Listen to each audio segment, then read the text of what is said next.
Chers amis, bonjour. La semaine dernière, nous avons terminé notre conversation en se promettant d'aborder un sujet fondamental dans la conception juive, à savoir la notion de messianisme. Cette notion est restée trop longtemps imprécise pendant les 2 derniers millénaires, alors que l'essentiel de notre peuple était dispersé à tous les azimuts, à tel point qu'au XIXe siècle, ce pauvre, misérable siècle, dans tout ce qui relève de spiritualité, incapable de s'élever au-dessus d'un vulgaire matérialisme et d'un scientisme ordinaire, les principaux chercheurs en soi-disant sciences du judaïsme, ceux qui n'étaient pas très proches du judaïsme orthodoxe, n'ont pas hésité à affirmer que la notion de messianisme a été inventée par nos maîtres afin de permettre au peuple juif, dans toutes ses souffrances, d'apercevoir à l'horizon une petite lueur d'espérance. Mais il faut être d'une pauvreté intellectuelle assez profonde pour faire abstraction du fait qu'un des principaux phénomènes qui ont provoqué le massacre des Juifs par le monde chrétien, c'est justement le fait que le monde chrétien nous accusait de ne pas reconnaître son propre Messie, le Christ. C'est vrai qu'on ne peut pas le reconnaître, ce n'est pas le Messie tel que nous le concevons. Nous allons le préciser plus tard pourquoi. Mais il y a déjà 2000 ans qu'on nous accuse de ne pas reconnaître un certain Messie. C'est donc que la notion de messianisme est une notion parfaitement connue dans l'ensemble du peuple juif, et depuis fort longtemps. Le seul point à discuter donc est comment définir ce Messie, et surtout comment l'identifier. C'est sur ce point-là que je voudrais m'attarder aujourd'hui. La notion de Messie remonte très très loin dans notre histoire. On parle déjà d'un certain Messie dans la Torah même. On parle du prêtre Messie. De qui s'agit-il? Du grand prêtre qui a été oint avec l'huile nécessaire pour oindre le grand prêtre. Une deuxième personnalité est qualifiée de titre de Messie dans la Bible. Il y a de cela déjà plus de 3000 ans. C'est le roi Saül, qui est appelé par le roi David lui-même, le Messie de Dieu. Pas moins que cela. En quoi est-il Messie? Une nouvelle fois, parce que le prophète l'a nommé roi avec une onction d'huile, comme on nommait le grand prêtre. En terminologie hébraïque, le terme Meshiach ne signifie pas autre chose que la personne qui a eu droit à une certaine onction.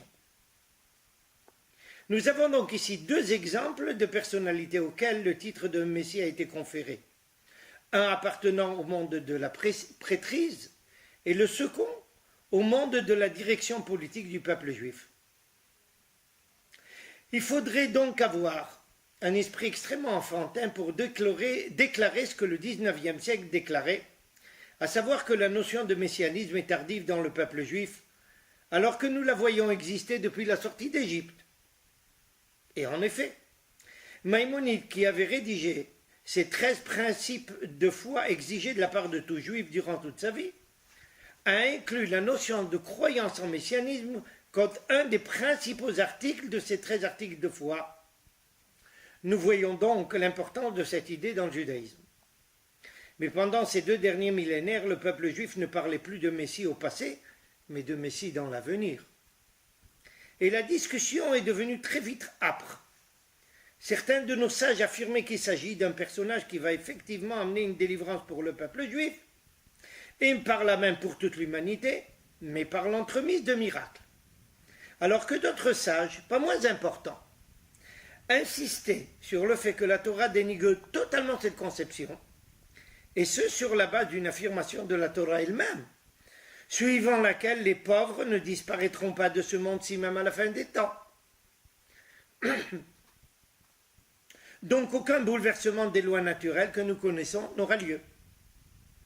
Celui qui finira par trancher entre ces 2 conceptions, c'est évidemment le plus grand de nos législateurs du dernier millénaire, à savoir Maïmonide, qui n'hésite pas à déclarer dans son code législatif la chose suivante. Ne t'imagine pas une seconde que le Messie va faire des miracles et bouleverser les données de ce monde ou ressusciter des morts comme les imbéciles le déclarent. Permettez-moi ici un petit interlude. Puisque cette expression assez dure, les imbéciles, a été effacée du texte original de Maïmonide par la censure chrétienne durant des siècles. Ce n'est pas très difficile d'en comprendre le motif. Et Maïmonide de continuer. La preuve en est que Rabbi Akiva considérait Bar Kokhba, qui n'était autre qu'un chef militaire et national, qui s'était élevé contre les Romains, les armes à la main,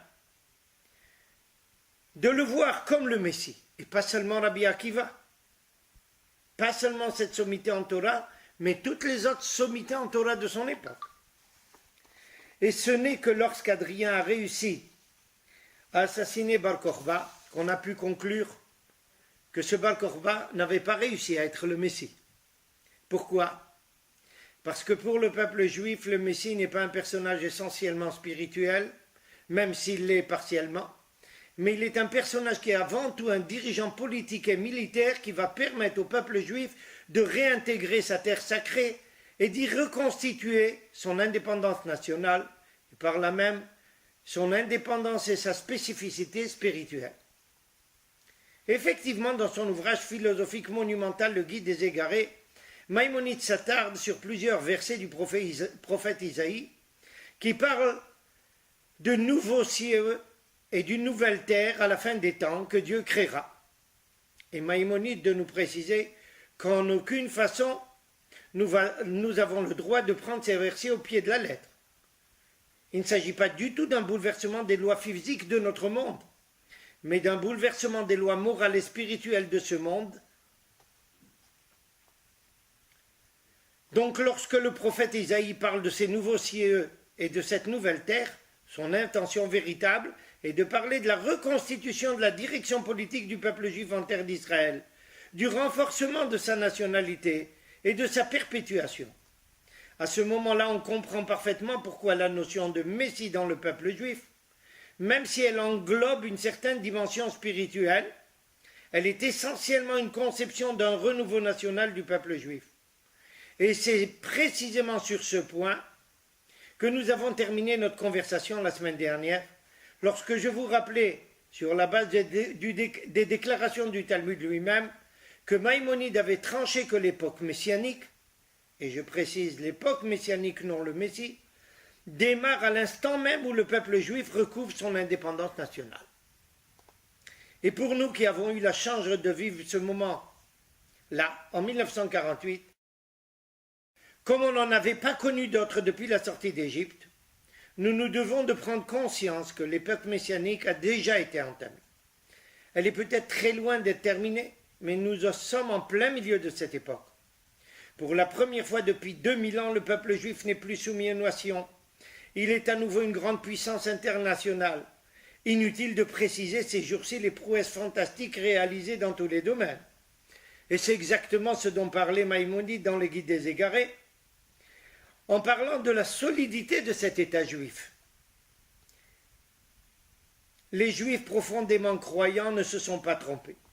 Ils n'hésitent pas à dire le Hallel le jour de l'indépendance d'Israël, parce que lorsqu'Israël recouvre son indépendance, c'est aussi toute la foi la plus profonde d'Israël qui s'exprime à nouveau, en montrant aux yeux de toutes les nations que Dieu ne nous a jamais abandonnés, qu'il ne nous a jamais échangé avec quiconque, contrairement aux déclarations du christianisme et de l'islam pendant des siècles. Et comme l'a affirmé sans aucun embâche une très grande personnalité intellectuelle, Israël a été élu par le Dieu qui crée, par conséquent, celui qui se manifeste dans un visible, qui n'est pas resté esprit, qui se manifeste dans un acte concret, qui se manifeste dans une réalisation. Israël a été élu par le Dieu, non pas métaphysique, mais qui entre dans l'histoire. Et c'est pour la première fois qu'on entend parler dans l'histoire des religions d'un Dieu qui entre dans l'histoire, qui vit l'histoire de l'homme, qui accompagne l'homme dans son histoire, ce qui implique par conséquent que son témoin, à savoir le peuple juif, se révèle aussi concrètement dans cette histoire. Israël a été élu par le Dieu de la parole, donc de la communication, de la relation avec les autres.